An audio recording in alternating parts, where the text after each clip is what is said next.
Well, there is a topic entitled Stimulants and Drugs. Now, on this topic, there are many things to cover. There are many things which we should understand. But now I'm going to be very brief and speak for you to understand the following things. First of all, what is addiction? Addiction in relation to the topic of stimulant and drugs. It is very important to understand the meaning of addiction. Addiction means a compulsive behavior, which means a behavior which makes you be compelled to do something. A compulsive behavior which arises due to the dependence, psychological dependence and physical dependence on substances called drugs. That's addiction. That is addiction. Now, addiction is a grave matter. Objectively, it is regarded as a grave matter because of the damage that it causes, objectively speaking. But subjectively speaking, it is a grave matter, but its graveness is determined by the degree of voluntariness. The degree, how did a person will to be addicted? That's the issue.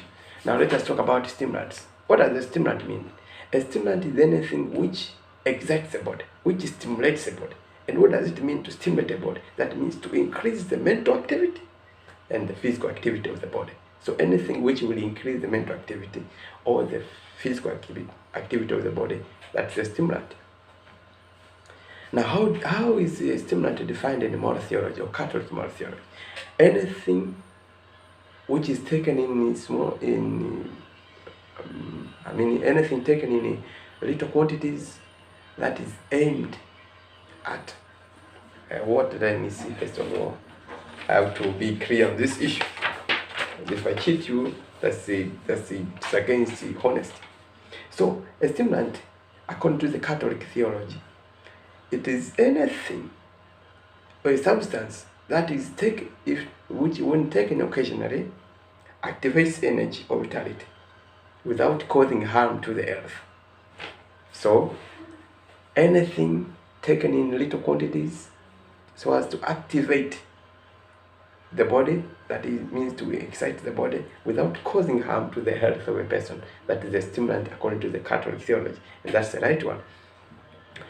Now, having said that, under what condition will a stimulant serve the health and relaxation and the sociability? The condition is when it is taken in moderation. You get that point? And when it is taken in moderation, the church applauds that. Oh, that's a good stimulant. It doesn't lead to addiction. Yes.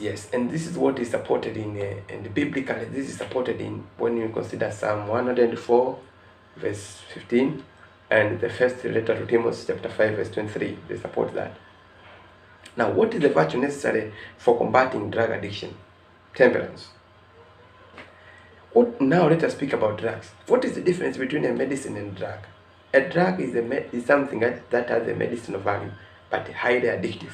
That is a drug. But a medicine, something which has got a therapeutic value, but not addictive. See, so a drug is addictive, medicine is not addictive. That's the difference. And now, what does the use of drugs seek in using drugs? Anybody who uses drugs actually is always seeking the emotional stableness. He needs stability emotionally. That's why he uses them. You get that point? Now, what does the Christian morality demand from the use of drugs? Actually, Christian morality demands abstention from the use of drugs because they lead to addiction. Having said that, let us speak about the classification of drugs.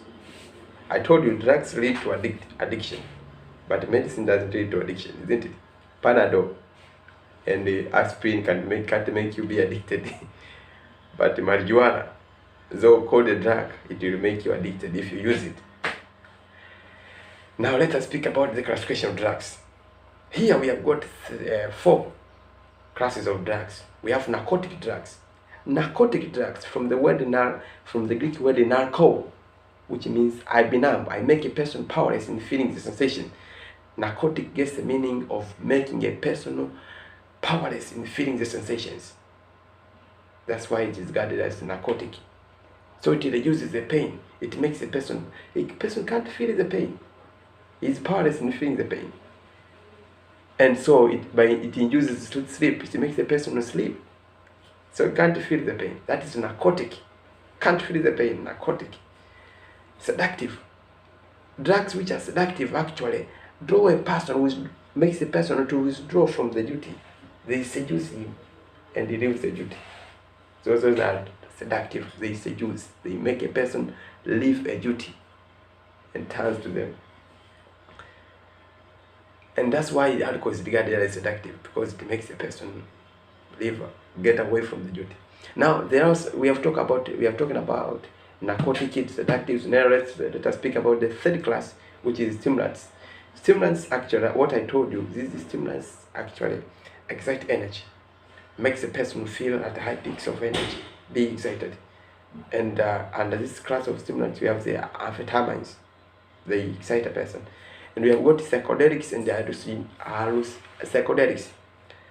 The psychedelics actually what they do in the body is that they make a person get the visions, things you want to see, ecstasies.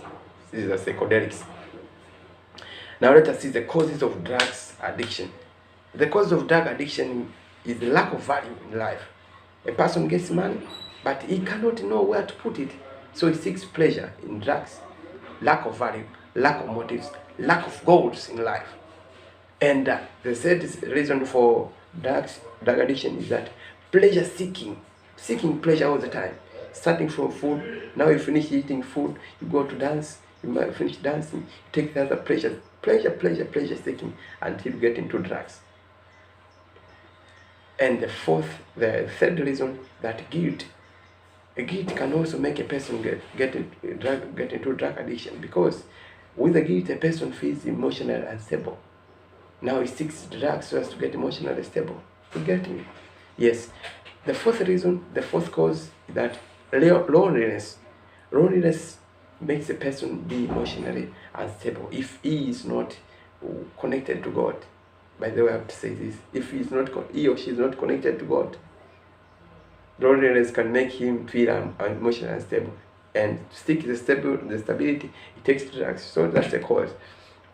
And the feelings of insecurity also can cause a person seek drugs so as to get away or to get rid of these feelings of insecurity. Now there are circumstances which lead to or which encourage the use of drugs. All these circumstances actually lead to emotional instability. For instance, lack of parental care. Lack of parental care and poor upbringing, which means a person in the environment of being where he grows, he is not just trained to cope up with demands of life emotionally. So he gets emotionally unstable. Seek emotional stableness, he has to take drugs. That's another problem. And of course, even there are environments where drugs is being used. Those environments too encourage the use of drugs. For instance, drug abuse within a family, contact with criminal environments, existence of gangs that take drugs, and certain jobs, of course, that maybe involves the use of selling drugs and all that drug trafficking may cause a person also to be drug addicted. Now let us see the factors that lead to or have contributed to drug dependence. Disordered character. A character that makes a person emotionally unstable. Development of deviant behavior, all the same. Deviant behavior making a person emotionally unstable. And self-medication. I mean, a conviction that when a person takes a drug, he'll get a therapeutic healing. That can also make a person get drug addiction. Why? Because, as I told you, drugs, those medicinal substances which when taken even in a few quantities, make a person be addicted. They are addictives. And finally, a person may get into drug addiction or by this factor that he wants to just react harshly to the conventional standards that no drugs is taken. So the person needs to get away with this commandments, get away. So he takes these drugs and finally, oh my God, he ends up destroying himself. And now drugs have got the evil consequences. Evil consequence among the evil consequences of drugs. The first one, indiscipline. The second one, sluggish pattern of life. No clear goals, no clear motives. Person doesn't, he works up at the time like he has no pattern of life. And the regular craving for drugs. Craving nothing but drugs. And the broken relations due to drugs. Those are evil consequences of drugs. What are the remedies? Remedies of drugs addiction. We need to seek first of all the intervention of God to heal people who are addicted. And secondly, we have to reorient these people so that they can be directed to God. How did God want them to live? That finally they are healed. With God, everything is possible. Luke chapter 1, verse 37. Nothing is impossible to God. Thank you for watching. Thank you for listening. I wish you the best. That's all I can say about drugs.